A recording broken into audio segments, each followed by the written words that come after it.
Hello everybody, welcome back to Sophisticakes by Mary. For this video, we're gonna do a stone-inspired, rough, textured, ruched fondant cake.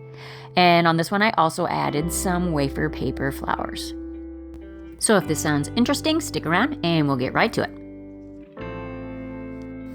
When I'm doing a cake that involves some edible flowers, I always like to make those ahead of time so that they have time to set up and dry. And for this one, for these, I am just using some wafer paper. This is 0 grade wafer paper.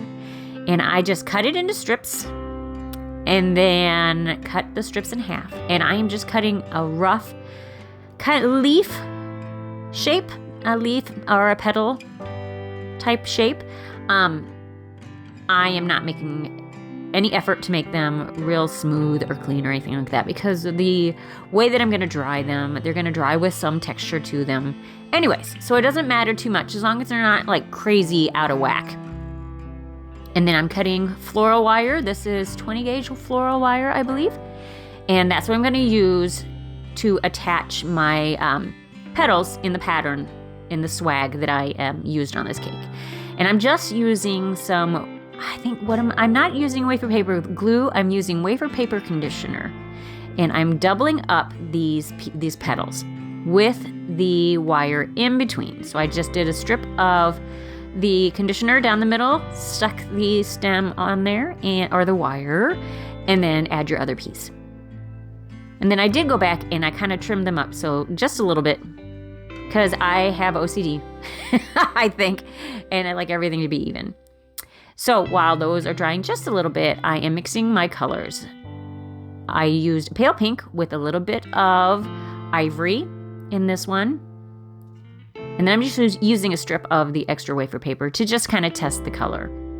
So I just mixed the color, the food gel color, in with some more of the conditioner. And in this one, I'm using just ivory. And then the next one, I use a little brown with a little bit of black, actually, because I wanted to, just a touch of black, because I wanted to get more of a khaki or I guess beige color.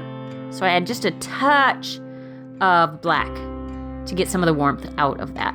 And then I'm just taking my petals, I spritzed a little bit of that conditioner on them, and then I am just using paint brushes.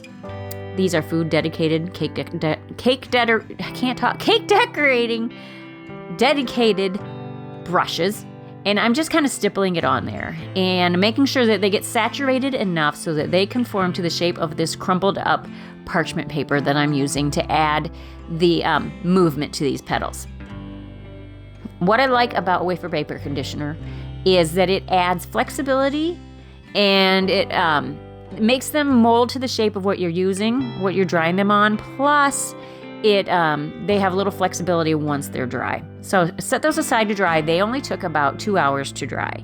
And then I have some fondant here that I had sitting out overnight so that it has a little bit of a crust, a little bit of a skin on the outside of it. I had pressed them down to about a 1/2 inch thickness so that I have some thickness to roll it out, but I also wanted them to have some texture. So that's what the crusting on the outside does. Now you could speed that up by using a creme brulee torch on the surface if you don't have time to let it set out, but I just went ahead and let it set out.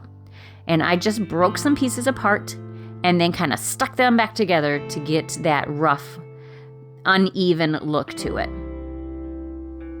And then you can go ahead and you can just tear it apart like I did here and stack them back together again. And then I used some pale pink and I had some ivory and also some of the beige fondant that colored the same as the colors that I used on the petals that I had also set out the night before too. So I kind of crumbled them in pieces and I added a little bit of sugar crystals and some, I think there's silver flakes, edible flakes that I added to it also, and just kind of roll it all out together. Don't worry so much about how it's going to look because it's going to have that ruched effect to it.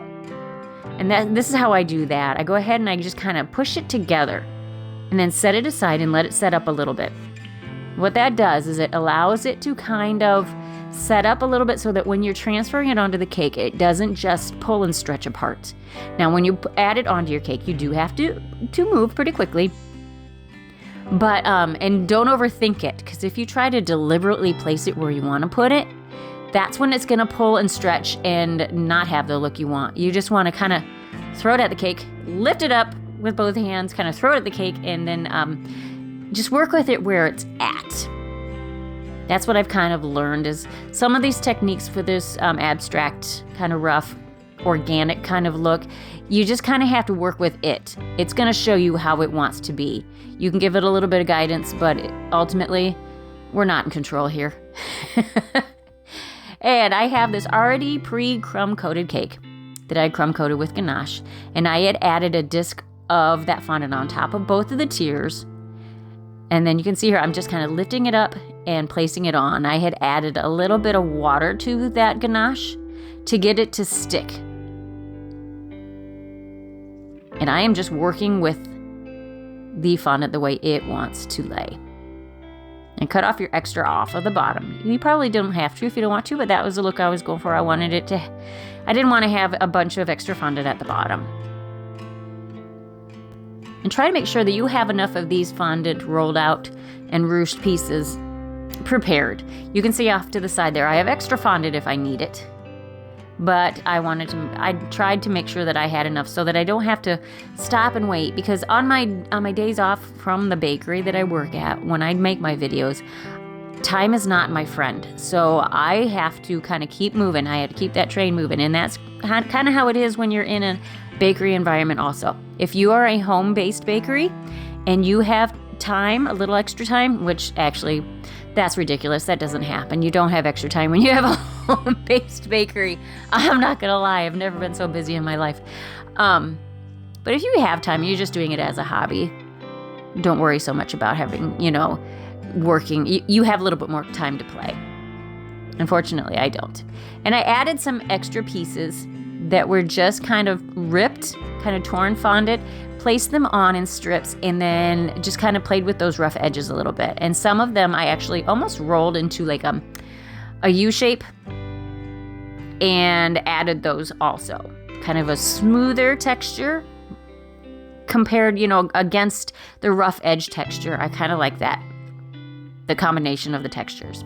And this is how I'm assembling these. I don't know, should we call these leaves or petals? What do you guys think?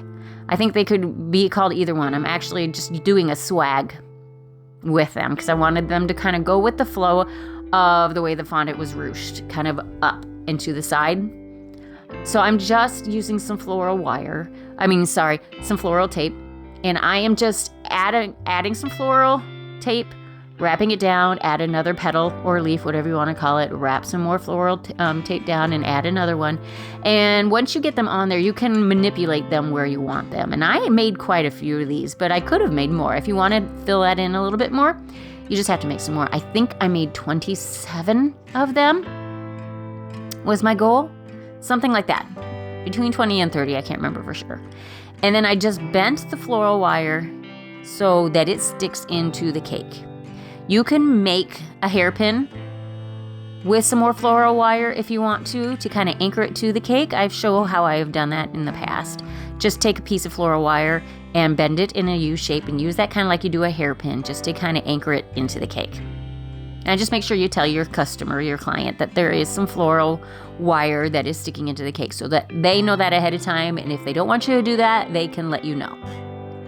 I'm just manipulating these leaves where I want them. And that bottom one I had stuck in, I don't know if you want to call it upside down, but the opposite of the one I did on top. One is pointing up, one is pointing down. And that gives you that kind of angled off to the side swag effect. I did a lot of futzing with this, as you can tell. And there you have it, guys. My fondant, rough textured fondant. I always stumble over my words on this last part. Aged stone ruched fondant effect cake with some wafer paper, petals, or leaves, depending on what you want to call them. I hope you enjoyed it. So thank you guys so much for taking the time to watch my video. And if you'd like to watch some other videos, go ahead and click on the link to one of these other videos shown here. And if you would like to Check out my other social media. I am on Facebook and Instagram under the same name, Sophisticakes by Mary. And please take the time to share, like, subscribe, and hit the notification bell so that you know when I upload another video. Thank you so much, and we'll catch you on the next tutorial.